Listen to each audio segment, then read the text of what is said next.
ancient Pergamon, the center of pagan worship in Asia Minor, once known as the place where Satan dwells. In the 1st century, it was a thriving city. But after countless wars and natural disasters, the temples of Pergamon lay in ruins. By the mid-19th century, the once great city of Pergamon was barely a memory. The locals were using the site as a quarry, looting the marble for new buildings, until 1864, when a German engineer paid a visit. Karl Humann was shocked by the destruction of the priceless artifacts, so he got permission to excavate the ancient city himself. And what he found was one of the greatest monuments in history, the altar of Zeus. Stone by stone, the altar was excavated and brought here to Berlin, and then it was reassembled and placed in its own museum. The Pergamon Museum was finished in 1930, with the altar as its centerpiece. Eventually, it caught the eye of a young man named Albert Speer, the new chief architect for the Nazi Party. Adolf Hitler had commissioned him to design the parade grounds for the party rallies in Nuremberg, and for inspiration, Speer turned to the Pergamon altar. Speer gives all the credit to Hitler. I think that he's like a good interior decorator that someone hires, and that client already has the ideas of what he wants to do, and the decorator agrees with him and just fulfills them. So that's what Speer did. Using the altar as his model, Speer created a colossal grandstand at the rally grounds. It became known as the Zeppelin Tribune. After the war, only a small part of it was left standing. In the middle of the grandstand, where the altar to Zeus stood in ancient Pergamon, Albert Speer built Hitler's podium. Hitler wanted to create what he called a mass experience, and Speer came up with the perfect idea. Most of the Nuremberg rallies were held at night, so Speer surrounded the grandstand with 150 searchlights. The columns of light extended for miles in the sky, creating the mystical effect Hitler wanted. The concluding meeting in Nuremberg must be exactly as solemnly and ceremonially performed as a service of the Catholic Church. This effect was known as the Cathedral of Light, and it became a hallmark of Hitler's events. It was even used in the closing ceremonies of the 1936 Olympics in Berlin.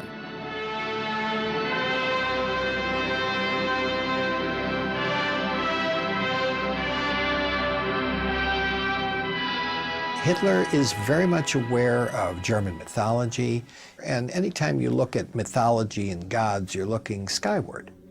So I don't think it's an accident that he says to Speer, let's create an environment of looking towards the heavens. And that's what it does. Inside the rally grounds, thousands of Nazi Party members marched in torchlight parades. These events happen at night, which gives a contrasting effect of fear, of strength, of the unknown, of mystery, and that's all intended by him. He's very theatrical. Torchlight fire has always been part of even pre-Christian beliefs. So I think there's a kind of a quasi-mystical, semi-religious content to these torch parades. There's many of them in Nazi Germany. From his podium, Hitler mesmerized the crowds. Not every one of you sees me, and I do not see every one of you, but I feel you, and you feel me. Then, under the Cathedral of Light, thousands of Germans swore what they called a holy oath. Blazing flames hold us together into eternity. No one shall take this faith from those who are dedicated to Germany. From 1933 to 1938, hundreds of thousands of people gathered here every September for the Nazi Party Congress.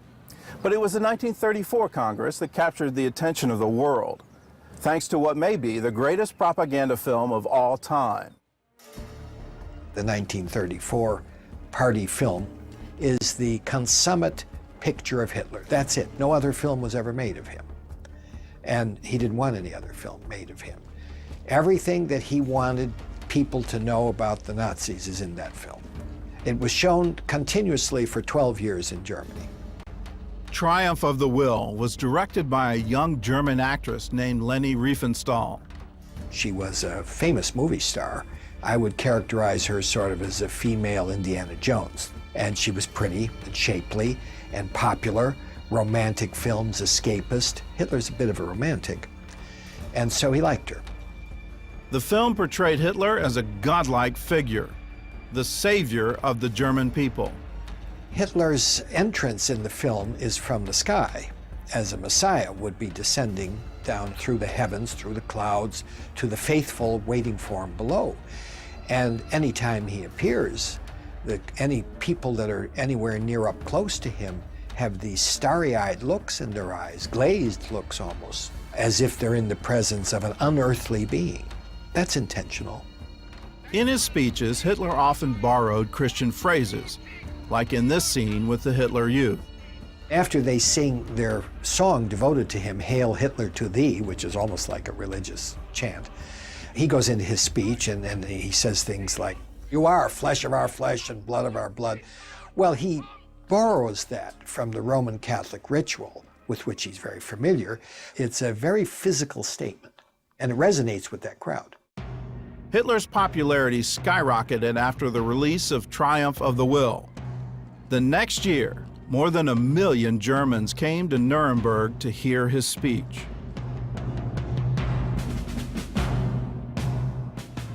On the evening of September 15, 1935, Hitler announced the Nuremberg Laws, laws that took away German citizenship from Jews. The law for the protection of German blood and German honor is intended to begin the marginalization process of the Jewish people. Hitler had a lot of popular support for much of his time in office. One doesn't get popular support by saying to the public, we're going to put Jewish people in gas chambers and then incinerate them. You don't do that. What he did was gradually marginalize them. It was also here that Hitler used the phrase final solution for the first time in public. Bitter complaints have come in from countless places citing the provocative behavior of Jews. This law is an attempt to find a legislative solution. If this attempt fails, it will be necessary to transfer the Jewish problem to the National Socialist Party for a final solution. The Nuremberg Laws stripped the Jews of their rights as citizens. They couldn't teach in public universities. They couldn't practice medicine in public hospitals. They couldn't fly the national flag. Then that was coupled with the Reich citizenship law, which said that Jewish people in Germany were subjects of the Reich, but not citizens. Hitler's final solution is now known as the Holocaust, from the Greek word that means a holy burnt animal sacrifice. In AD 92, the faithful martyr Antipas died, a holy burnt sacrifice on the altar of Zeus in Pergamon, the place the book of Revelation calls the throne of Satan. Centuries later in Nuremberg, in the center of a redesigned Pergamon altar, the bronze bull was replaced by a podium. From there, Adolf Hitler announced his final solution to the world. And this time, the burnt sacrifice was 6 million Jews. After the war was over, Albert Speer said, "It's hard to recognize the devil when he has his hand on your shoulder." What are the signs of the Antichrist? What are the evidences that someone has this spirit, the spirit of Antichrist? Well, let's look first to 1 John chapter 2, verse 18. Little children, it is the last hour, and as you have heard that the Antichrist is coming, even now many Antichrists have come, by which we know that it is the last hour. When you look at this verse in 1 John, you start understanding there isn't just one Antichrist, there are many. There is a major one to come, but there have been many in history who have set themselves up as against Jesus, against the Messiah, against the Holy One of Israel. And here's how they do it. You find it also in 1 John. This is chapter 4, verse 3. Every spirit that does not confess that Jesus Christ has come in the flesh is not of God. And this is the spirit of Antichrist, which you have heard was coming and is now already in the world. So as John's telling us, this is already here, and it's been here for thousands of years. And how do you recognize when someone has this spirit, someone who acts as one of the many antichrists? Well, here's a clue, and this is directly from Jesus, and he's prophesying about the destruction of the temple in Jerusalem. And it's interesting, his disciples come to him and say, well, when will these things be? And what is the sign of your coming and the end of the age? And so there's a three-part question here. Jesus in Matthew chapter 24 answers all three questions, but specifically adds in a unique phrase that comes from the book of Daniel. Therefore, when you see the abomination of desolation spoken of by Daniel the prophet standing in the holy place, whoever reads, let him understand. And some marginal notes say, this is the Antichrist. Let those who are in Judea flee to the mountains. Now, this specific prophecy of Daniel, some claim, was fulfilled already before Jesus was even born. Antiochus Epiphanes came, and he slaughtered Jews. About 80,000 were killed. And in the Holy of Holies, in the temple, he set up a statue of Zeus. And there he offered sacrifice, and he sacrificed a pig in the Holy of Holies, the abomination of desolation in the Holy of Holies, and he offered a pig there. 80,000 Jews died. It was illegal to be Jewish. It was illegal to circumcise. It was illegal to observe the Sabbath. It was illegal to offer sacrifices. And all of this had happened before Jesus was even born. So he's prophesying yet another abomination of desolation from the book of Daniel that would come. His name was Titus, and it happened within a generation of the death and resurrection of Jesus Christ. It happened in AD 70. And Titus came and he looted the temple. Behind me, you can see the Arch of Titus, which still stands in the city of Rome. And you see the golden menorah that had been taken. You see the silver trumpets, articles from the temple that were taken as trophies back to the city of Rome by the then-to-be Emperor Titus. And he set them up in a special temple and offered sacrifice to them there. Now, what did Titus do? He absolutely destroyed Jerusalem. He tricked the Jews and said, if you want to celebrate Passover, you can go into the city. And then when the city was filled, he then shut the gates and he literally starved them to death. From roughly April to August in AD 70, 1.1 million Jews were killed. And after he took the city, the reports are that he then set up a statue of himself. And a Roman legion came in and offered sacrifice in the Holy of Holies to Titus. He put himself in the place of God in the temple in Jerusalem. Here's what Titus had to say.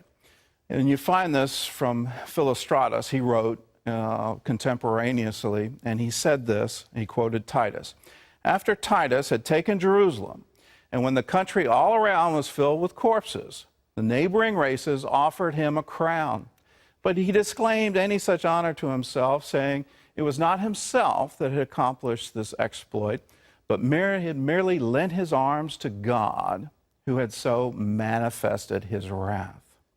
This is one of the signs of the Antichrist, one of the signs of the abomination of desolation.